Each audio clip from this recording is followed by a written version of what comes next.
Donc, le titre de mon message aujourd'hui, c'est Trois sortes de repas spirituels.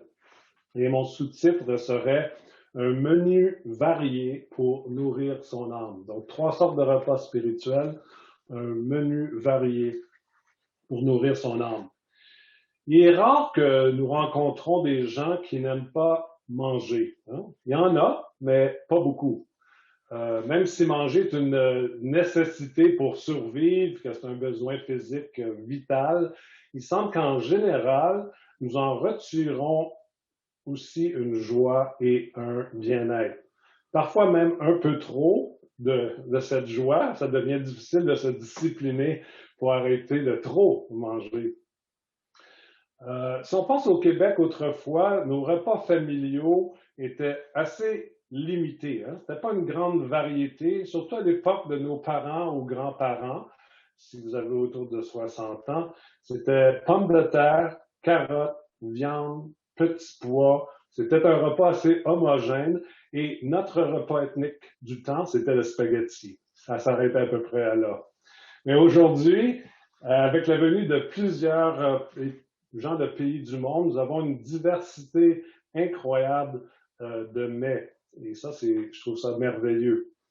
Et aussi, pour des raisons de santé ou de philosophie de vie, il y a des gens qui mangent bio, des gens qui sont végétariens, des gens qui sont vegan, et aussi des gens qui essaient le plus possible de manger localement, le plus possible évidemment, limitant un peu à cause de la température au Québec.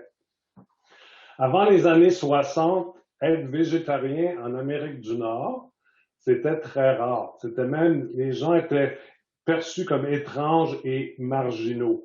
Et aujourd'hui, ce n'est plus le cas. Il y a certains quartiers, même de Montréal, c'est peut-être vous qui êtes marginal et étrange si vous n'êtes pas végétarien ou vegan. Et je ne nommerai pas ces quartiers-là. Nous avons un petit-fils qui va à la garderie, il a 4 ans maintenant, et un jour que nous le gardions à manger à la maison, il ne voulait pas goûter à de la viande qu'on lui offrait à la table. Il nous a regardé avec ses grands yeux, il avait 3 ans à l'époque, puis il dit « Je peux pas manger ça parce que je suis végétarien. » Et je me suis mis à rire aux éclats parce que je sais que ses parents ne sont pas végétariens du tout. Mais sûrement qu'il l'a entendu à la garderie. La bonne nourriture bien apprêtée, bien présentée, a pris d'importance ces dernières années. Il y a plein maintenant de programmes de cuisine à la télé, sur Internet et beaucoup de jeunes chefs connus mondialement. Les hommes sont de plus en plus intéressés à faire à manger aussi qu'avant, qu'autrefois, c'était eux qui étaient plus intéressés à manger plutôt que de faire à manger. Lorsque j'étais ado, une émission de télé sur la cuisine équivalait à écouter une émission de pêche ou de la semaine verte le dimanche après-midi quand personne n'écoutait la télé. Aujourd'hui, c'est même les ados sont intéressés cuisine et même à la semaine verte aussi, les dimanches après-midi. Le monde de la cuisine, je trouve ça fascinant, c'est vraiment un art, hein? C'est partout dans le monde, mais si vous allez entre autres en France vous le voyez et vous l'expérimentez davantage. C'est tellement beau de voir les montages de la nourriture dans les assiettes, les légumes qui sont montés par-dessus la viande avec des épices un peu partout, un coulis dans une grande assiette blanche qui a l'air parfois presque vide et tout, mais c'est tout ce montage-là qui est beau pour les yeux et si vous en approchez, c'est vraiment un arôme formidable. Bon, pour ceux qui mangent beaucoup, peut-être qu'après, ils ont le goût d'aller manger quelque chose d'autre parce qu'ils n'ont pas été suffisamment remplis. Mais c'est vraiment d'une beauté qui est excitante pour les yeux et pour l'arôme et pour le goût aussi, évidemment. Je me souviens quand Catherine et moi, nous avions fait un jeûne assez prolongé et puis nous devions quand même aller à l'épicerie pour acheter la nourriture pour nos enfants. Et je me souviens que j'évitais la section, les racks à magazines où il y avait des couvertures avec de la nourriture et surtout avec la couleur et tout. Je pense que ça a l'air plus beau que ce l'est en réalité, mais j'évitais ces parties-là parce que j'avais peur de succomber à la tentation. Peut-être vous vous demandez pourquoi que je vous parle de nourriture depuis tout à l'heure, peut-être à part de vous faire saliver, puis tout le monde va courir après la réunion pour aller se faire à manger, parce qu'on a trop parlé de nourriture, mais c'est parce que j'aimerais aujourd'hui comparer la nourriture que l'on mange à notre communion avec Dieu. Donc, on va trouver des images de ce côté-là. Et dans cet exposé aujourd'hui, je ne mettrai pas l'accent sur la prière d'intercession, pétition, combat spirituel, proclamation, confession ou autre, aussi valables et importantes que ces sortes de prières sont, mais je vais mettre l'accent particulièrement sur ces moments que nous passons seuls avec Dieu, en silence, dans le calme, à son écoute, en communion avec lui. Il y a un pasteur américain qui a travaillé à Montréal ainsi qu'en France, particulièrement à Paris. Il a écrit un livre en anglais qui s'intitule Pray Like a Gourmet. Il va bientôt être traduit en français. Je ne l'ai pas encore lu, mais juste le titre me suffit déjà. J'aime bien l'entendre. Prier comme un gourmet. Et oui, la prière, la communion intime avec Dieu peut devenir comme de la bonne nourriture. Comme différents repas spirituels que nous mangeons en tête à tête avec Dieu, en tête à tête avec Jésus. Donc aujourd'hui, je vais être votre chef cuisinier et puis je vous invite à la table du Seigneur, comme il est écrit dans les psaumes 23:7, tu dresses devant moi une table, et dans l'Apocalypse 19:9, heureux ceux qui sont appelés au festin des noces de l'agneau. Et on voit dans la Bible, il y a plein d'images de nourriture. C'est tellement nombreux dans la Bible, dans l'Ancien comme dans le Nouveau. En général, quand il s'agit de nourriture, d'un repas physique, pour se nourrir physiquement pour notre corps, nous pouvons classifier ceci en 3 sortes de repas. Premièrement, il y a les repas rapides. Hein? On est pris souvent rapidement avec un manque de temps par les occupations nombreuses et puis on se prépare quelque chose à la hâte, soit chez nous où on ramasse quelque chose au dépanneur, un sandwich, où on arrête à quelque part pour se prendre quelque chose rapidement, où on grignote entre certains repas. Donc ça, c'est les repas rapides que nous avons à l'occasion, ou bien peut-être même à chaque jour pour certaines personnes. Nous avons les repas réguliers. Hein? Nous pouvons manger une variété de mets durant la semaine tout en prenant soin à long terme de se garder en bonne santé. Donc, on essaie de bien équilibrer ce que l'on mange. Ce sont des repas où on prend le temps de s'asseoir et de manger tout en échangeant avec d'autres. Il y a peut-être des fois rien d'extraordinaire, mais c'est simple et bon, c'est régulier et c'est sain pour nous. Et troisièmement, il y a les repas spéciaux. Et ça, ce sont des repas que nous ne mangeons pas à tous les jours. Hein. Ça peut être à la maison, on va se préparer quelque chose de particulier, ou dans un restaurant de notre choix qu'on aime en particulier, ou dernièrement encore davantage par livraison. Mais c'est pour faire différent. C'est pour se gâter un peu. Ça brise la routine, ça sort de l'ordinaire. Ça peut être même gastronomique ou pas. Donc, au niveau spirituel, nous pouvons dire que nous avons aussi 3 sortes de repas. Et comme image, je vais me permettre de garder les mêmes titres, sauf que je vais rajouter spirituel. Nous avons premièrement des repas spirituels rapides. Deuxièmement, nous avons des repas spirituels réguliers. Et nous avons parfois aussi des repas spirituels spéciaux. Premièrement, repas spirituel rapide. Beaucoup d'entre nous vivons des vies très rapides, hein, avec le travail, les activités nombreuses, et particulièrement si nous avons des jeunes enfants et que nous avons un travail à l'extérieur, on doit se lever tôt, très tôt même pour certaines personnes. Il faut pouvoir se préparer les lunchs, emmener les enfants à la garderie, emmener les enfants à l'école, aller travailler, pris dans la circulation. Et donc, on a parfois la difficulté de nous trouver du temps pour nous asseoir et prendre le temps de lire la Bible et de prier de façon sérieuse. Quand ceci arrive, et ça arrive souvent, nous ne devrions pas nous disqualifier, je crois, ou nous culpabiliser, mais plutôt de saisir des moments au cours de la journée où nous pouvons de façon courte connecter avec Dieu.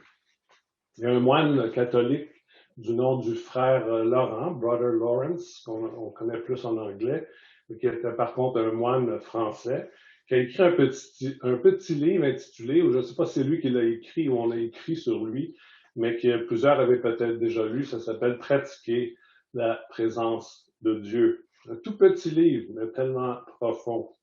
Et dans ses écrits, le frère Laurent, il nous encourage à saisir des occasions durant nos heures de travail pour faire des courts échanges avec Dieu sans pour autant arrêter notre travail. J'ai aussi lu d'autres livres de moines ou moniales contemplatifs qui pratiquent la même chose. Par exemple, nous sommes au travail en train d'accomplir une tâche. Nous pouvons tout simplement dans notre tête connecter avec Dieu en lui disant doucement quelque chose comme « Ah, Jésus, c'est bon d'être avec toi. » Ou juste lui souffler avec affection « Mon Dieu. » Ou « Ta présence est si bonne. » Et ça, c'est tout en continuant à travailler, tout simplement une connexion avec Dieu, mais en prenant le temps d'entendre les mots qu'on lui dit dans notre pensée. Prendre même, si à votre travail, il y a une fenêtre, pas tout le monde travaille à des endroits et des fenêtres, mais prendre quelques secondes pour regarder dehors, sans utiliser de mots, simplement reconnaître sa présence. Et on communie en esprit avec Dieu. Si le matin, nous avons lu rapidement un verset biblique, et c'est de parler à Dieu au cours de la journée à partir de ce verset ou au sujet de ce verset.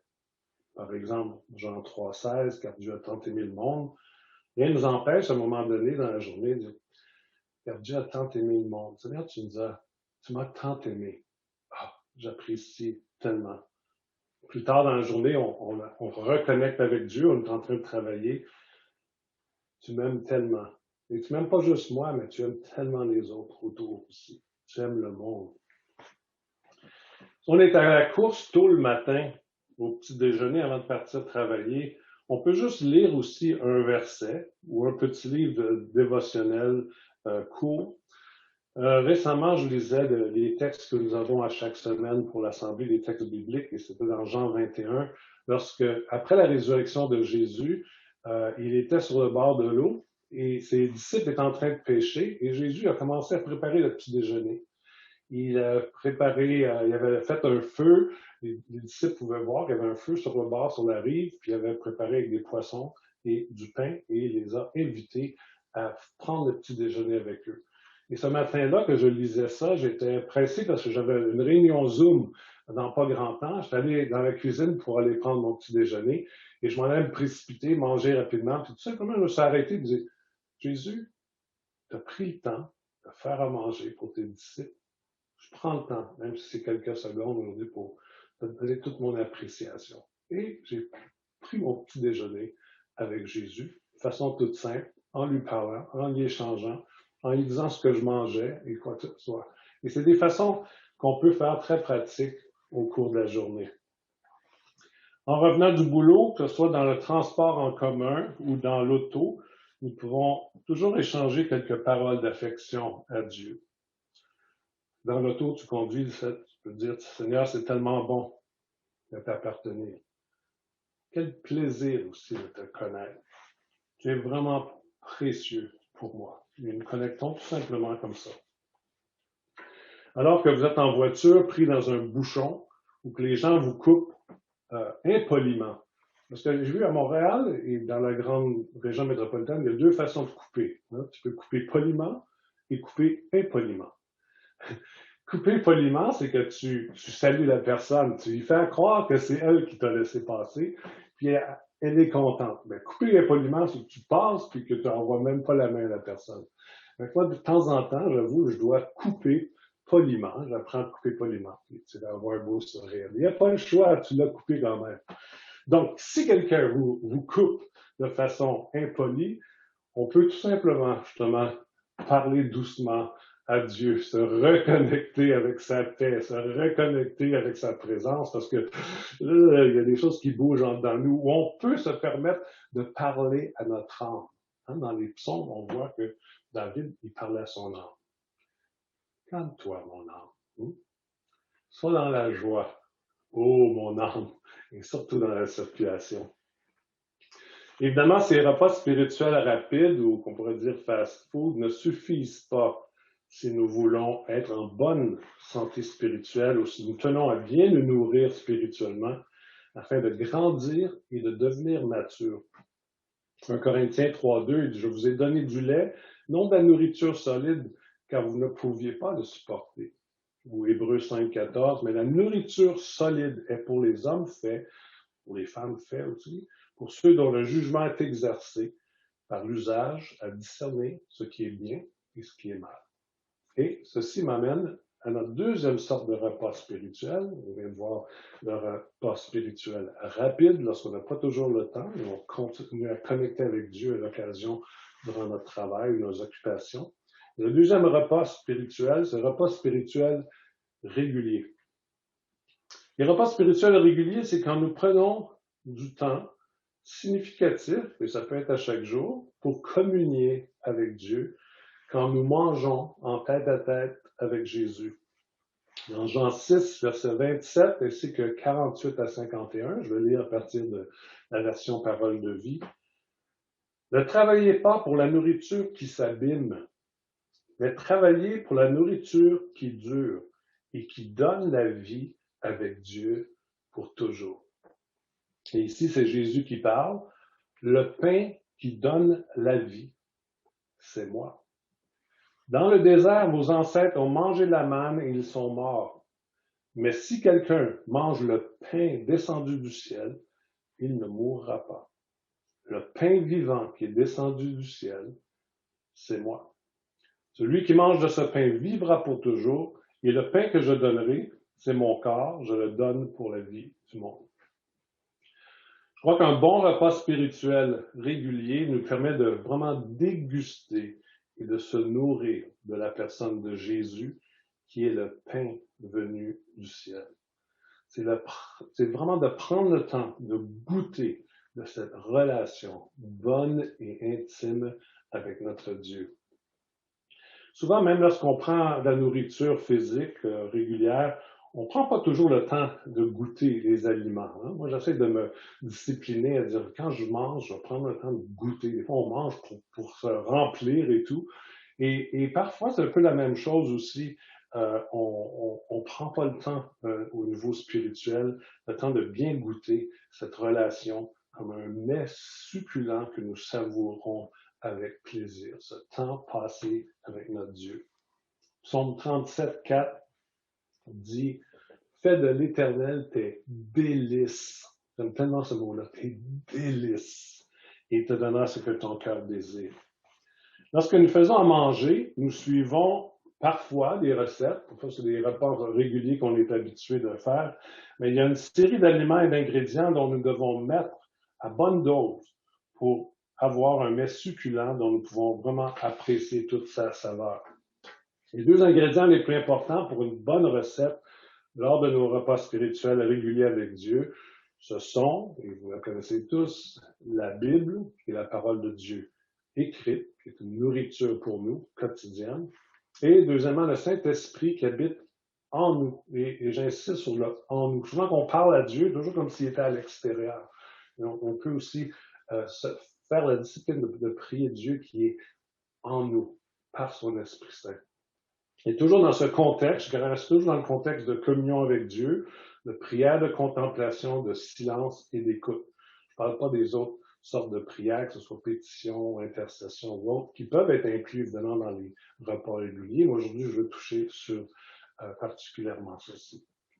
Et pour moi, personnellement, je débute presque tout le temps à me nourrir de la parole écrite avant tout. Je crois que c'est cette manne quotidienne qui vient du ciel, qui vient d'en haut. C'est elle qui me nourrit, qui me fait vivre et même survivre. On lit dans Exode 16, 15 à 21 et 31, je ne le lirai pas, mais ça nous explique que quand le peuple d'Israël était dans le désert pendant 40 ans, en chemin vers la terre promise, à chaque jour, Dieu les nourrissait avec de la manne qui tombait du ciel. Et ça explique dans le texte, ça ressemblait à des grains blancs et ça goûtait comme des gâteaux au miel. Et vous imaginez, pour les enfants, ils devaient être tellement contents d'avoir seulement du dessert à chaque jour.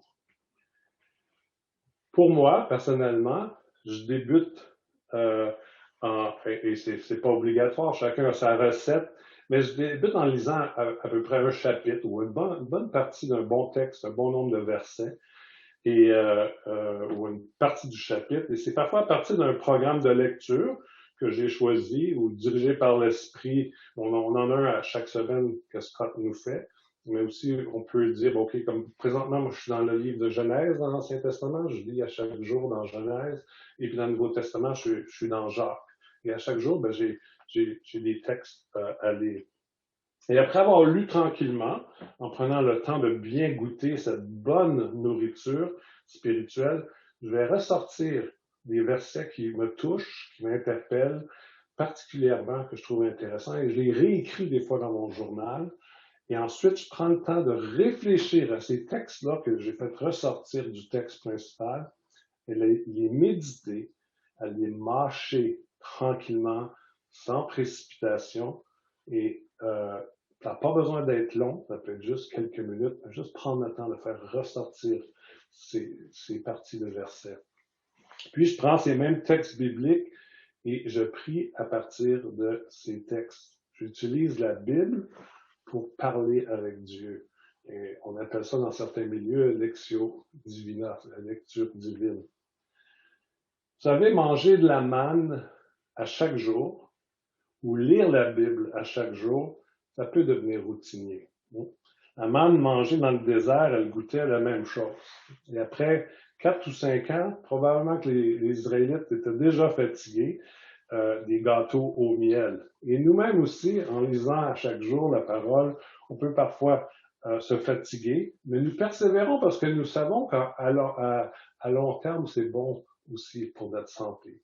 Mais pour pouvoir se connecter davantage, de prendre un texte, comme je viens de mentionner, de la Bible, à partir de nos lectures quotidiennes, et puis de prier à partir de ce texte-là peut nous aider à connecter davantage avec Dieu et apprécier cette nourriture qu'il nous donne au quotidien pour avoir une communion proche avec lui. Et c'est là que le deuxième ingrédient entre en ligne de compte, c'est avec l'aide de l'Esprit de Dieu en nous qui nous inspire à prier, à parler, à dialoguer avec Dieu, mais à partir du menu qu'il nous offre, qui est la Bible, à partir des versets du jour. Juste donner un exemple de comment on peut prier à partir de la Bible. J'ai choisi ce texte parce que ça parlait encore de nourriture. Et ça, je regardais en lisant les textes pour l'Assemblée aujourd'hui, ça donnait que c'était celui-ci aussi, Ésaïe 55, sauf que je vais juste prendre l'exemple du verset 1 à 3. Vous tous qui avez soif, venez aux eaux, même celui qui n'a pas d'argent. Venez, achetez et mangez. Venez acheter du vin et du lait, sans argent, sans rien payer. Pourquoi pesez-vous de l'argent pour ce qui ne nourrit pas? Pourquoi travaillez-vous pour ce qui ne rassasie pas? Et voici la partie du texte que j'ai choisi pour prier à partir de ce texte. Écoutez-moi donc, et vous mangerez ce qui est bon, et votre âme se délectera de mes succulents. Prêtez l'oreille et venez à moi, écoutez, et votre âme vivra. Le texte que j'ai choisi pour prier, juste pour donner un exemple aujourd'hui, c'est écoutez-moi donc, et vous mangerez ce qui est bon, et votre âme se délectera de mes succulents. Donc, le texte choisi, écoutez-moi donc. Et c'est là que ma prière peut être ainsi. Dieu, c'est tellement bon de faire silence et d'écouter. Je t'écoute parce que tu es un Dieu qui parle. Tu es un Dieu qui me parle. Et évidemment, t'écouter signifie aussi te suivre, puis ça, j'ai un petit peu plus de difficulté avec ça. Aide-moi. La suite du texte choisi. Et vous mangerez ce qui est bon. La prière spontanée. Merci Seigneur parce que tu me nourris tellement bien. Ta parole est saine, ta parole est sainte. Elle me fait grandir. Elle est bonne au goût et bonne pour mon âme. Le texte choisi. Et votre âme se délectera de mets succulents. Et ma prière spontanée qui peut venir à partir de ceci, ça va être différent d'une personne à une autre. Oh mon Dieu, mon âme est dans la joie quand je regarde tout ton amour, toute ton affection. C'est comme des mets succulents, c'est comme un bon repas gastronomique pour moi. Et après avoir prié à partir des Écritures, notre âme, je crois, et notre esprit sont plus disposés à demeurer dans le silence, dans le calme et dans l'écoute de Dieu pour entendre ce qu'il a à nous dire. Parfois, c'est vrai qu'il va nous indiquer des choses à faire, d'autres fois des choses à changer dans nos vies, mais souvent, Dieu désire tout simplement nous rassurer de son amour et échanger tout simplement en esprit jusqu'à ce que nous n'avons plus besoin de mots. On échange en silence, sans mots. Si vous êtes en couple, vous savez tous qu'il y a des bons silences et il y a des mauvais silences. Hein? Quand vous roulez ensemble en voiture et que vous avez vécu une dispute ou une irritation et que c'est le silence total, vous savez que ce n'est pas un bon silence. C'est lourd et le voyage est long, très long même. Par contre, vous pouvez rouler en voiture et vous apprécier le paysage dans un grand silence. Vous savez que c'est un bon silence, un silence d'appréciation de ce que l'on voit, mais aussi de satisfaction d'être tout simplement bien ensemble. Pas besoin de remplir ce silence avec des mots et le voyage passe habituellement assez vite. Il en est ainsi, je crois, avec notre communion d'amour avec Jésus, où on mange ensemble, face à face avec lui, sans avoir à échanger des mots, se regarder directement dans les yeux et communier en esprit. Et ça, c'est ce que nous pouvons appeler la contemplation. Adorer Dieu en esprit. Adorer Dieu dans le silence, où on n'a même plus besoin d'utiliser des mots. Quand nous parlons d'être à l'écoute de Dieu, d'écouter Dieu, ça ne veut pas toujours dire qu'il va nous parler pour nous dire quoi faire ou nous révéler des choses pour nos ministères futurs, des directions à prendre. C'est souvent juste pour être avec nous, apprécier mutuellement notre présence, apprécier sa paix, sa joie et s'échanger des mots de tendresse, tout simplement être avec Dieu, être ensemble. Quand nous mangeons un repas spirituel régulier avec Dieu, ça peut nous emmener graduellement à un repas spécial ou même un repas gastronomique.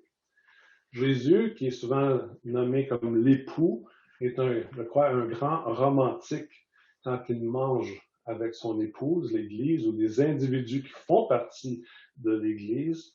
Il peut facilement transformer un repas régulier en un repas vraiment spécial. Jésus est un époux qui aime faire des surprises à son épouse. Et ce qui m'amène à parler de la troisième sorte de repas spirituel avec Dieu.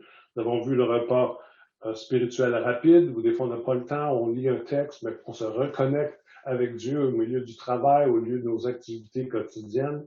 Ensuite, il y a le repas spirituel régulier où on prend le temps de lire la parole, de pouvoir s'y immerger, de prier à partir de la parole et de connecter en silence avec Dieu et aussi à l'écoute de sa parole. Il y a aussi le repas spirituel spécial. Au début, j'avais marqué repas spirituel gastronomique, puis après, je disais, la coche est peut-être trop haute. Repas spirituel spécial. Ce sont des moments très forts avec Dieu. Ça n'arrive pas tout le temps. Je dirais même peut-être pas aussi souvent qu'on l'aimerait.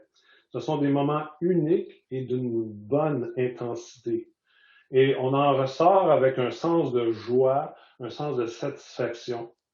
On n'a pas toujours les mots pour le décrire, mais nous avons découvert une partie de Dieu dans une grande intimité. Et je me souviens avoir passé un week-end dans un ermitage, puis c'est ce que j'avais ressenti avec Dieu, puis c'était difficile après à expliquer à qui que ce soit comment que j'avais été en communion proche avec lui. C'est en dehors des mots. Ces repas spirituels spéciaux peuvent être aussi des temps de révélation profonde dans la parole de Dieu écrite, où nos yeux se sont ouverts à des versets qu'on a lus et relus depuis des années, mais qu'on voit maintenant avec des yeux nouveaux. C'est comme, wow, ça me parle d'une façon spéciale. Pourtant, ça fait X années que je lis ces mêmes versets-là, mais il y a quelque chose de spécial. C'est un repas qui est spécial, un repas même gastronomique. Nous avons pris le temps de mastiquer et goûter ces paroles et maintenant, nous dégustons un repas succulent, je dirais même gastronomique. Psaume 63:6, mon âme sera rassasiée comme de mets gras et succulents, et avec des cris de joie sur les lèvres, ma bouche te célébrera. Durant ces repas spirituels spéciaux avec Dieu, le Saint-Esprit peut aussi nous amener à des repentances profondes, nous amener à reconnaître des choses difficiles en nous à changer. On regarde dans Néhémie chapitre 8, après que le peuple d'Israël se soit éloigné de la parole de Dieu, Esdras lut au peuple les commandements de Dieu. Vous imaginez pendant toute la journée, debout, à écouter la parole qu'ils lisaient. Ils étaient dans une grande désolation, le texte le dit, une grande tristesse qu'ils réalisaient comment ils s'étaient éloignés des ordonnances de Dieu. Ils avaient reçu une profonde réalisation de leur état de péché, une révélation véritable qui était beaucoup plus qu'intellectuelle, qui les avait amenés à la tristesse, mais qui les menait à la repentance. Et lisons ensemble Néhémie 8, versets 8 à 10, et voir comment c'est un texte intéressant. Néhémie 8, versets 8 à 10. Et ça, la première partie, c'est vraiment un repas spécial. Ils lisaient distinctivement dans le livre de la loi de Dieu. Et ils en donnaient le sens pour faire comprendre ce qu'ils avaient lu. Vous imaginez, ils lisaient les textes et puis ils donnaient le sens. Les gens étaient comme émerveillés. Néhémie, le gouverneur, Esdras, le sacrificateur, le scribe et les Lévites qui enseignaient le peuple, dirent à tout le peuple, écoutons bien ce qui suit, ce jour est consacré à l'Éternel, votre Dieu.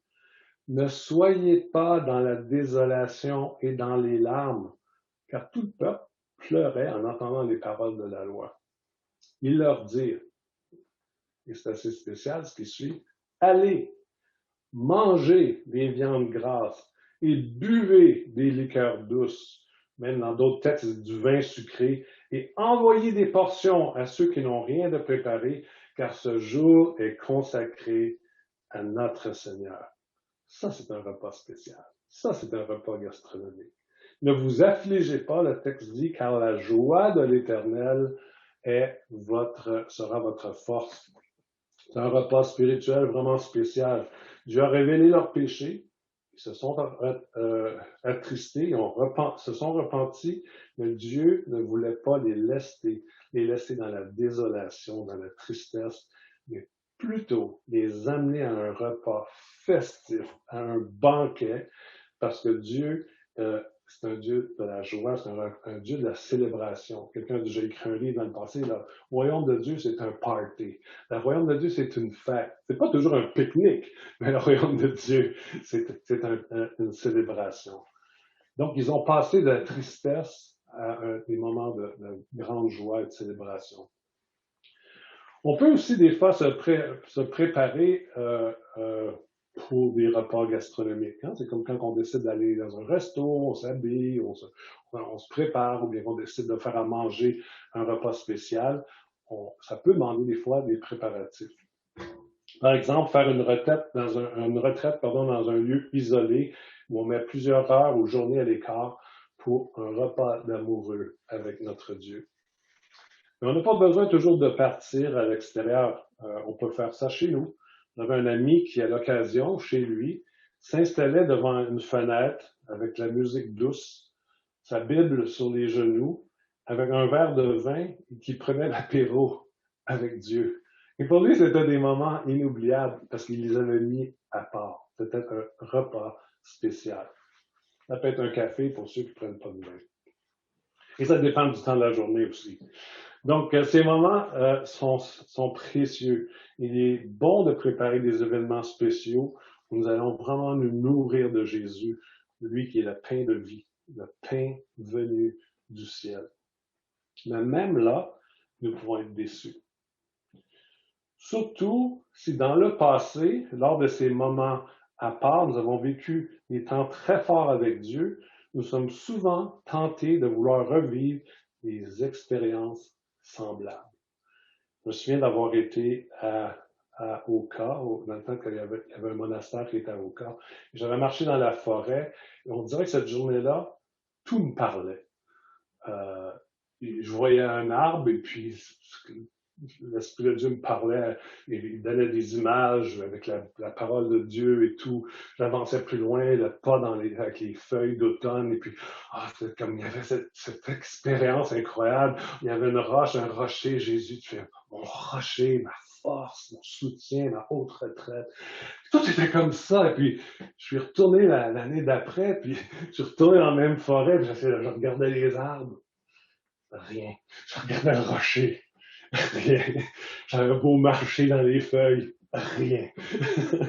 Coudonc, Seigneur, c'était pourtant tellement bon ce que j'avais vécu avec toi. Oh, il y a quelque chose, il y a un repas nouveau pour nous, quelque chose de nouveau aussi à chaque jour. Donc, c'est toujours le danger d'essayer de répéter exactement la même chose que nous avons vécu. Et Dieu, c'est un Dieu de spontanéité aussi. Il est un Dieu qui est parfois très organisé, très régulier, mais il nous touche de façon différente à chaque fois. Parfois, il peut se manifester à nous de façon puissante, surnaturelle, spectaculaire, et d'autres fois, il vient comme un vent léger, comme une douce brise. Un bel exemple de repas spirituel spécial dans les évangiles, c'est quand cette femme de mauvaise vie a brisé un vase de parfum de grand prix et a lavé les pieds de Jésus avec ses cheveux. Ceci, c'était un acte d'adoration incroyable. C'est à la fois une très grande intimité, pas juste à cette époque-là, ça le serait encore aujourd'hui, de nos jours. Et beaucoup des gens avaient perçu ça comme un gaspillage. Et nos repas spirituels spéciaux ou réguliers, passés avec Jésus, peuvent sembler parfois comme du gaspillage.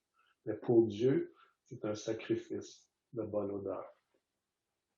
Jusqu'à présent, j'ai parlé de 3 sortes de repas spirituels, passés seuls avec Dieu. Mais si nous allons dans tous les pays du monde, probablement presque tous les pays du monde, une chose ou une tradition très importante, c'est de manger ensemble, hein, avec d'autres personnes. Ça, c'est presque partout dans le monde. C'est un rituel d'hospitalité. Tu veux connaître une nouvelle personne, tu manges avec. Tu veux échanger avec d'autres personnes. Tu veux apprendre à connaître les gens davantage. Apprendre à se connaître les uns les autres. C'est souvent autour d'une table, de manger ensemble, même si la nourriture n'est pas la chose la plus importante. C'est ici que l'ensemble devient important et essentiel. Donc, nous ne développons pas seulement une relation toute seule avec Dieu, mais nous la développons ensemble, en communauté, en Église. Et cette pandémie du COVID-19 nous a en partie isolés les uns des autres. Évidemment, nous avons des façons de pouvoir se rencontrer malgré tout, mais en gros, ça nous a séparés, isolés les uns des autres. Nous avons peut-être pu saisir cette occasion-là de prendre des repas spirituels réguliers ou spéciaux seuls avec Dieu, mais lorsqu'il y aura un déconfinement total et que le départ de ce virus, je dirais comme dans Hébreux 10, 25, n'abandonnons pas notre assemblée comme c'est la coutume de quelques-uns, parce que nous avons besoin de ces repas ensemble. qui vont au-delà seulement de la nourriture que nous mangeons, mais cette proximité que nous avons besoin les uns des autres. Conclusion, saisissons pleinement les opportunités que nous avons pour passer du temps de communion avec Dieu, que ce soit des repas spirituels rapides, alors qu'on n'a pas toujours le temps, on est à la course, mais qu'on connecte à Dieu, qu'on prenne le temps de pratiquer sa présence au quotidien. Que ce soit des repas réguliers où on prend le temps de prier à partir de sa parole, d'être dans l'écoute, dans le silence, et de communier avec Dieu, même sans mots, ou que ce soit des repas spéciaux et même gastronomiques. Nourrissons-nous de la parole écrite de Dieu, de la Bible. Nourrissons-nous de la parole de vie, qui est Jésus, qui est ce pain aussi qui est venu du ciel avec l'aide du Saint-Esprit. Et disposons nos cœurs d'être à l'écoute de Dieu. Non principalement pour qu'il nous dise quoi faire, mais pour entrer dans cet état de contemplation avec lui, d'une profondeur que même nos mots vont nous manquer. Prions ensemble. Seigneur, merci parce que oui, communier avec toi, c'est comme une bonne nourriture.